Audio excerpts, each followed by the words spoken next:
Okay, so this is the video about the delivery process and my first impressions of the Magic Leap. So I got my Magic Leap yesterday. Here's the awesome goggles here. Looks wonderful. And the light pack, and then of course the controller thingy. So let's start off with the delivery. You start off by, they send you an email saying, hey, you need to schedule your delivery. So I scheduled my delivery, and it was for between 5 and 7 on Friday, yesterday. And I got a text yesterday at the beginning of the day from the delivery person saying, hey, I'm going to be there between 5 and 7. Great. And then she said, I'll text you later with a more precise time. So around 4:30 or so, she said, I'm on my way, and I'll be there a little bit before 5. And she got here like just before 5 on the nose. So that's the good thing. She brought two headsets to make sure that they get the right size for me. So she sized me up. We unboxed the correct size, and she walked me through setting it up.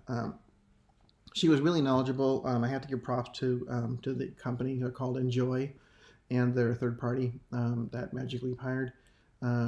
They did a great job training them because she was really knowledgeable in the product, and she was able to answer all the questions I had.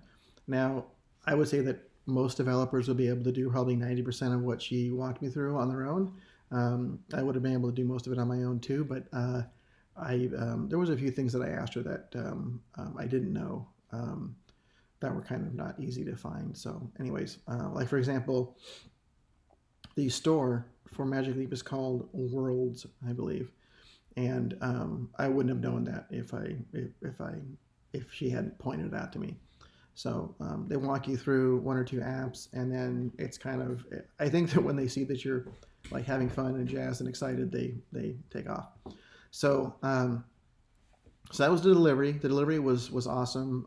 I think I've never had a product that I've ordered delivered to me and then someone walked me through it. So it's kind of a cool experience.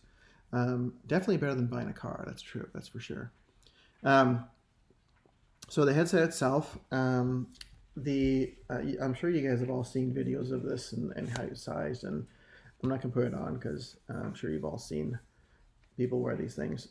The audio is great. It's spatial audio. When I put it on, most of you know the conference was this past week, and Angry Birds and the other game, I haven't tried the other game yet, but the other game that they demoed were both available, so I've downloaded both of those. I tried Angry Birds out, not bad.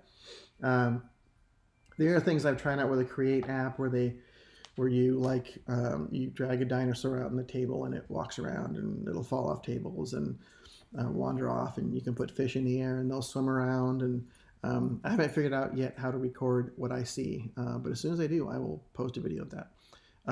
My first impressions are the quality is actually pretty decent. It's not bad. The audio's good. The little touches that Magic Leap has in terms of the quality of the hardware is excellent quality. I mean, the little touches that they have are like, I can't show this to you, but on when this thing is charging, there's a light that a circular arc light that shows up, and it tells you how charged it is. It's actually really cool. It's very clever. You can't obviously you can't see it without it being on, but it's very clever. The light pack itself isn't bad. It's not very heavy. Fits on my jeans just fine, and it seems to charge fairly quickly.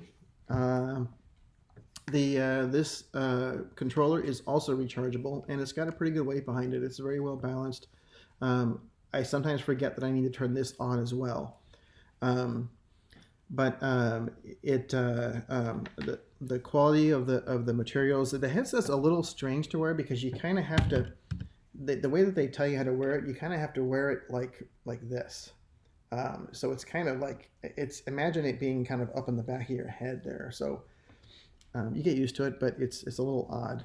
And they tell you never to, they tell you they don't want you to they always want you to put the headset down like this. And I can understand that when you're using it, you want to do that because the gyros and stuff will get all screwed up if you like put it on its side or flip it over or whatever.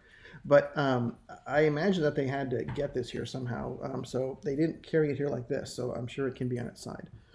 looking forward to the case and a few of the other things of the case and the snap-in prescription things.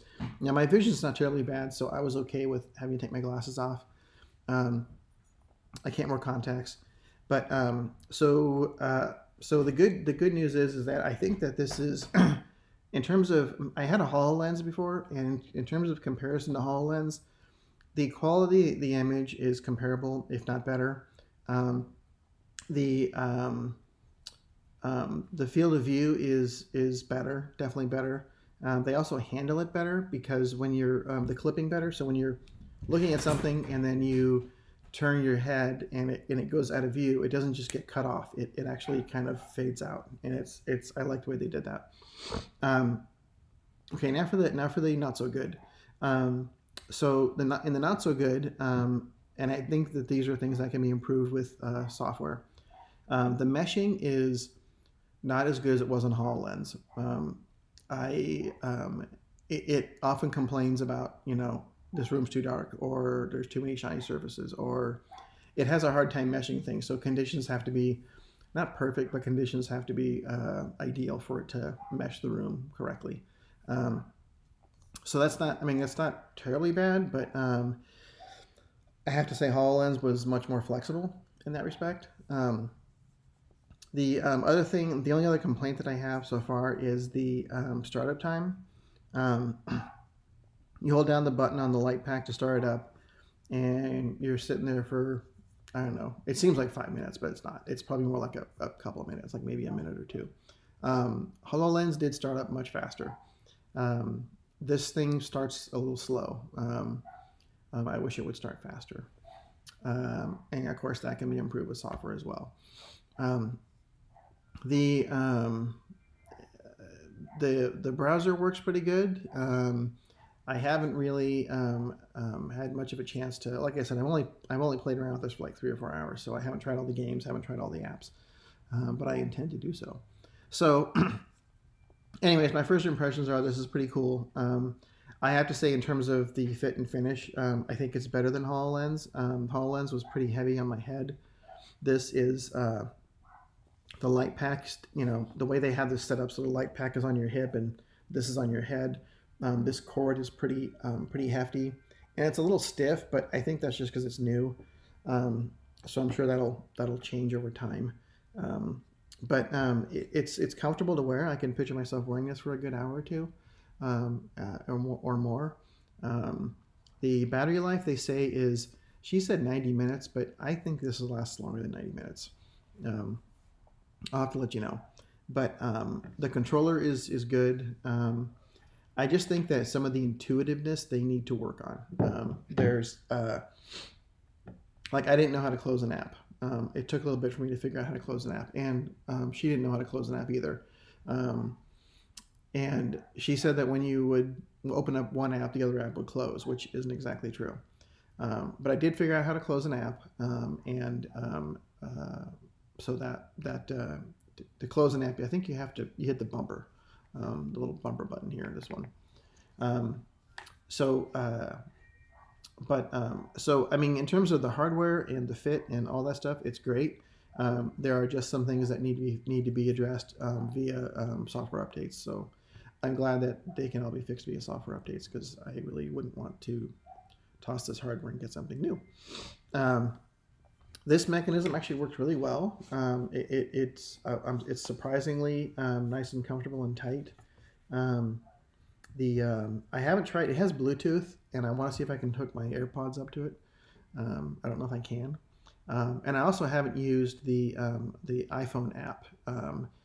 The iPhone app, we only used it for setting up my the sizing. But there's another component to it that she didn't know about.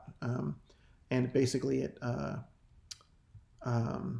have to Bluetooth connect the iPhone to the light pack. So I'm curious curious to see what that's about. Other than that, I'm going to play with this a lot more, and if I figure out how to record what I see, I will do that and post some videos on it. But let me know what you guys think, or if you're ordering one. It's It's cheaper than HoloLens, and so far it's not bad. It's like I said, it's just first impressions. I think this looks a lot cooler than HoloLens. You know, it's very steampunk. Um, I put this on and got some laughs from people in my house. They walked around the corner. They're like, "Whoa!"